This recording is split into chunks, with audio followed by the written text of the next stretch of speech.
Ну, мы одинаем умарали лутаить. А мы бародома кыш, бародома кыш. Alamadı giren ola. Nurdani baroдар şuma istifa mı? Şuma barodarton da guftori şuma bazı ki barodartona kuştor şu. Мы Адилен дромадам, Адилен дромадам.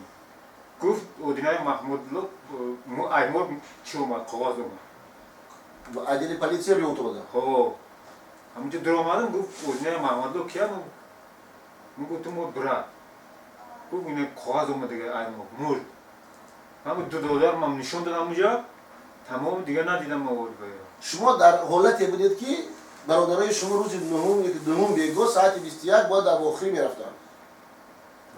O mar ruzi hami nuhum begaş mı ay katiş ay kor olmadım. Ay kor olmadım katiş. Ay kor olmadım. Vayo diga jo zindagi mekin man diga jo zindagi mekin. Vayo ajoy zindagi mekin. Kati odina kodir. Ya kvartirda khova. Odinay kodiran barodari şuma. Aha. Načeka. Baba ama zam mezana короче pul mettiğin diyor. Ki zamezana. Ki vallahi zam mezana. Rabatadatın. On çeki bu admedod muzdi kori mufiqin adizay şuma. Dar maktebeki şuma dan önce soktum burada. Dar aktabiski pul. Ama da zam ne mezana var. Ama hoşum bu mera. Ono da yak moşin nişasta, da taksi hamkur meravan. Meravan. Ya Kadom adresi meravan. Ama peşi çide. Stoyanka nazdaki nasıl? Ekvator. Pinski şase. Trafik rayon Reutov. Hamca rafla hamca yoktu. Şuma ruzinahum habari raftani barodar tonadaki basari pul raft. On muzdi kore ki sena farda on çin şuma bu bado demişim. Badi in ruzi dahum şuma habari murdayı var. Dahum şuma koftana sarkadı barodar. Dahum koftana sarkan bir de tesahata yakrim yoktu. Yakın ruzba şuma raftin hamı adile Reutov. Barı için adile Reutov şuma raftin bana farda. Ma uca grafta moşina yoktu ya. Ne avalan şuma barodar şuma baromat raft. Haber dar ki jo okhri nabud kumaya. Şuma raftin umman Reutov. Barı için fikri dar Reutov azar diye jo as barı için diye jo raftin. Ma taksi de zangzadi. Şuma taksi kraftardan. Jolta taksi ki moşin dar hamı teritoriyo Reutov. Fikri dürüst edildi. Ma taksi de burumadayım azada. Şuma veriş ki bakadon taksi raftardan. Taksi dodar mı yok? Abdülkadir taksi ister. Babarodara tonraştın şasta taksi raftardan. Vay taksi ister. Ma bam gumşi da taksi bazada burumadayım. Ve taksi bazada zadan hamı numru moşinu çıkar. Bu hamı hamı Paydokadan joy budinimoş. Joy budin hamı adreste doda mı raft. Ya ruzu hamıca yoktu mu hamı. Haber yoktu. Haber yoktu. Adresi moşina yoktu. Adresi moşina yoktu. Oba ucak adres moşina yoktu. Raft adres moşina. Dedim dirişte hamı zangzadım telefona. Telefon iki bud. Telefon Abdülkadir. Zangzadım şu gironçi destek dedim. Bu çiliyle bu moşina. Paronda bud moşina. Ne ama söz bu. Balonlaş paralaş nabda. Ne ki balon şenigu nakarım. Balon şen. Babam şuna toğurdum. Babam peş taksiye raftım. Ama hamı şoför hamı küçüğü de yapıp namir dönüyorum. Ama ya bunga naşti guftum. Guf şav hamca paron şiyor. Paron bu. Hadrog nigu vay ama taksi şav kormekina. Bak peş bayrak ne aldı?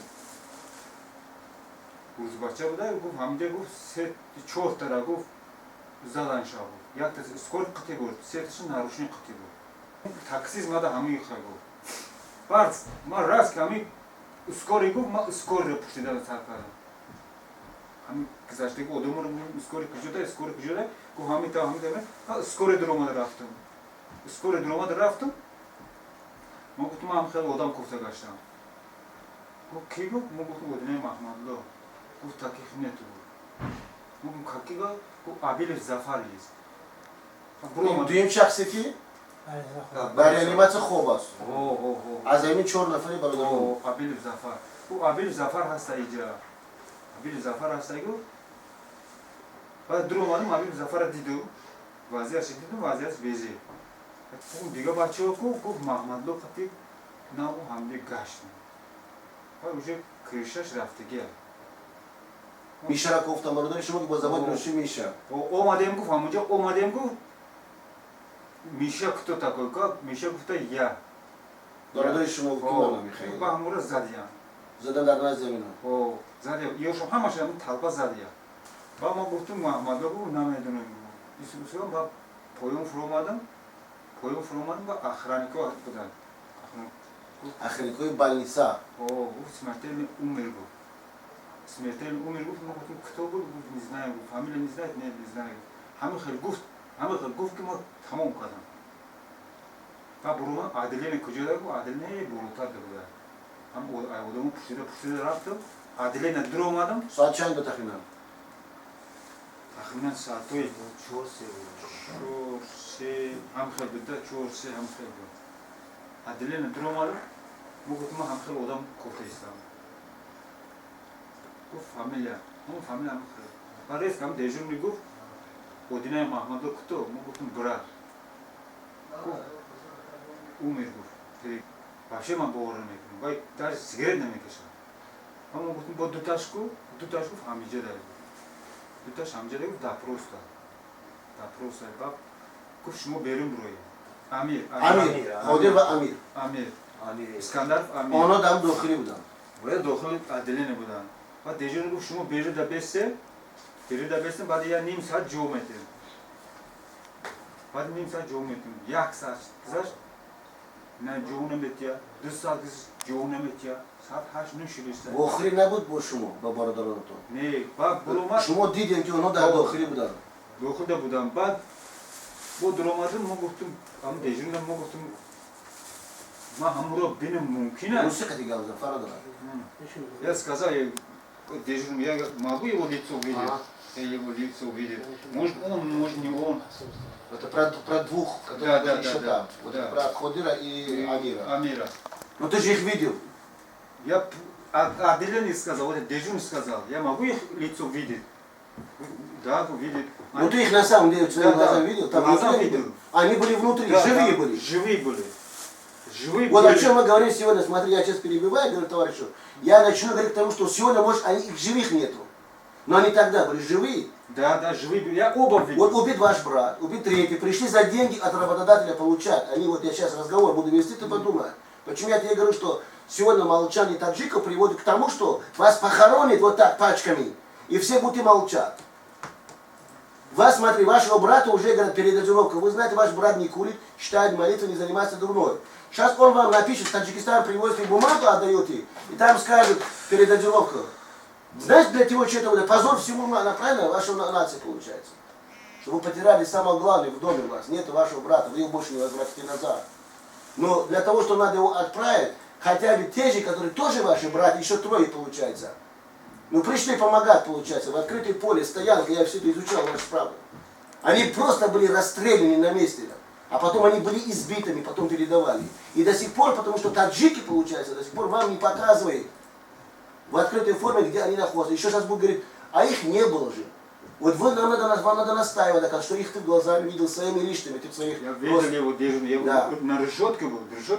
За решеткой? За решетком видел да, я. Да. Привезли его. Да. Они говорят, да.